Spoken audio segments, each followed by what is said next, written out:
பிறப்புக்கும் எல்லா உயிருக்கும் அப்படிங்கிறது வந்து ஒரு தமிழ்நாட்டில் ஒரு கோல்டன் வேர்டுங்க. ம்.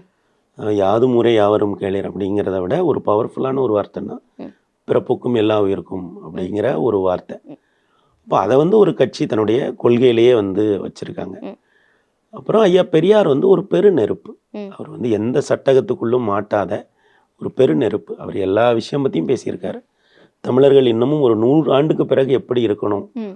அப்படின்னு நம்மளெல்லாம் பண்ணவர். இன்னைக்கு இந்த அறையில் ம். நீங்கள் இருக்கீங்க, நான் இருக்கேன், 2 கேமராமேன் இருக்காங்க. நம்ம யாரோட சாதியுமே ம். யாருக்குமே தெரியாது. ம்.